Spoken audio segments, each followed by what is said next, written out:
जय जय जगन्नाथ। नमस्कार। अपराह्न खबर को जेनाभिजन आपण को जनाऊँगी हार्दिक अभिनंदन। आसतु किसी गुरुत्वपूर्ण घटना पर नजर पकेबा पूर्व कौन रही मौसुमी वर्षार प्रभाव एवं लघुचाप जनित वर्षार ओडिशा वर्तमान स्थिति वर्तमान कौन रही आसतु ना पूरा वीडियो पर टिके नजर पकई नवा।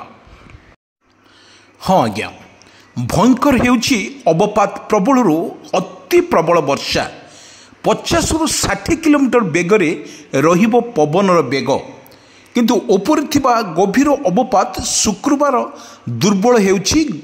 गत 6 घंटा मध्यरे यह घंटा प्रति 20 किलोमीटर बेगरे उत्तर पूर्व दिगरे गति करुछि।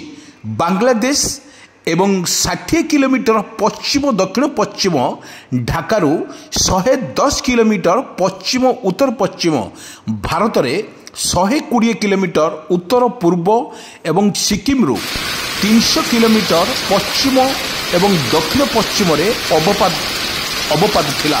जहाँ अपडेट खबर सामना को आसुची दर्शक बंधु केउ केउ स्थान रे यार वर्षा हेबो। ए लघुचाप वर्षा रे ओडिशार कौन रहिबो यार हालचाल सी वर्तमान आसंता 24 घंटा मध्यरे बलांगीर, केन्दुझर, देवगढ़, भद्रक, केन्द्रापड़ा, जाजपुर, सुंदरगढ़, कोरापुट, मालकानगिरी, सुंदरगढ़, नवरंगपुर एवं रायगढ़ रे हल्कारु मध्यम धरण वर्षा संभावना।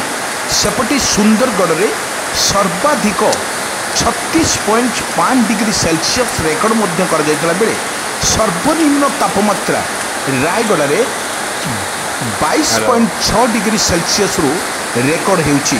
आभ्यंतर ओडिशा रे तापमात्रा 5 डिग्री रु 6 डिग्री सेल्सियस ह्रास पाइतला। ओडिशार किछि स्थान रे स्वाभाविक ठो 5 रु 6 डिग्री सेल्सियस तापमात्रा ह्रास रोथुवा बेले उपकूल जिला मानकरे स्वाभाविक ठारू 3 डिग्री सेल्सियस तापमात्रा कम रही। जहाँ अपडेट खबर आम नहीं आपण मान 2 रु 4 डिग्री तापमात्रा बढ़िबा परे पूर्वानुमान करिछि आंचलिक पाणीपाग विज्ञान केन्द्र। सेपटे सर्वनिम्न बरगढ़ रे 57 मिली वर्षा रेकर्ड मध्य करा जायछि। किंतु आंचलिक पाणीपाग विभाग निर्देशिका मनोरमा महांती कहिसंती मौसुमी छुईबा परे राज्य रे विगत 7 दिन धरी लघुचाप जनित वर्षा लगी रही बेले तेरे लगान वर्षा रे लागिबो पुणी ब्रेक।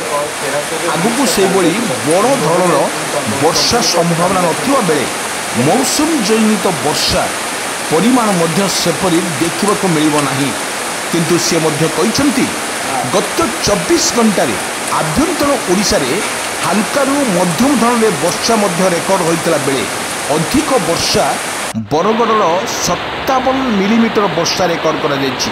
सेपटे 24 घंटे काँ भा किछि स्थान रे गोटे बा दुईटी स्थान रे घड़घड़ी बिजुली सह वर्षा हेबा नै संभावना रही। 35 रु 40 किलोमीटर बेगरे मान जो भली कही झटका झटका पवन हेबो बोली बर्तमान आकलन करिछि पाणीपाग विज्ञान केन्द्र। लगातार भाव में जो भली वर्षा लगी रही लगान वर्षा रे लागिबो ब्रेक।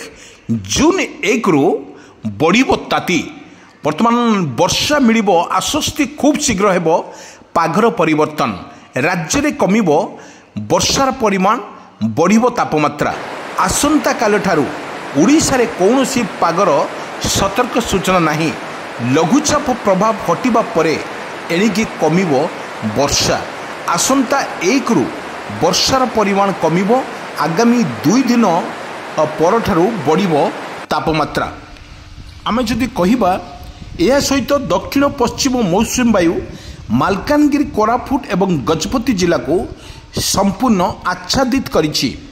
नवरंगपुर, रायगढ़ रे गंजाम, कलाहांडी, कंधमाल, खोर्धा एवं पुरी जिले में अधिकांश अंचल को मध्य यह आच्छादित करिछि। एभली जो वर्षा जो लगी रही ताहा मध्य एथिरे अधिक प्रभावित होइछंती। एई देश एई जिला गुड़िक अधिक प्रभावित होउछि। एठी आमे जो भाव एक ଦେଖାଉଛୁ ଭିଜୁଆଲ୍ ମାଧ୍ୟମରେ ଆକାଶରେ ମେଘାଚ୍ଛନ୍ନ ଥିଲେ ମଧ୍ୟ ତାହାର ମଧ୍ୟ ଯେଭଳି ଅତି ମଧ୍ୟମ ଧରଣରେ ବର୍ଷା ହେବ ନେଇ ବର୍ତ୍ତମାନ ସତର୍କ ସୂଚନା ଜାରି କରିଛି ଆଞ୍ଚଳିକ ପାଣିପାଗ ବିଜ୍ଞାନ କେନ୍ଦ୍ର। ବଡ଼ କଥା ହେଉଛି ଯେଉଁ ଲଗାତାର ଭାବରେ ଲଘୁଚାପ ବର୍ଷାରେ କିଛି ଦିନ ଧରି ପ୍ରବଳ ମାତ୍ରାରେ ବର୍ଷା ଲାଗି ରହିଥିବା ବେଳେ ଓଡ଼ିଶାରେ ବର୍ତ୍ତମାନ ଯାହା ଅପଡେଟ୍ ଖବର ସାମ୍ନାକୁ ଆସୁଛି ତାହା ମଧ୍ୟ ବ୍ରେକ୍ ଲାଗିବ ବର୍ଷାରେ।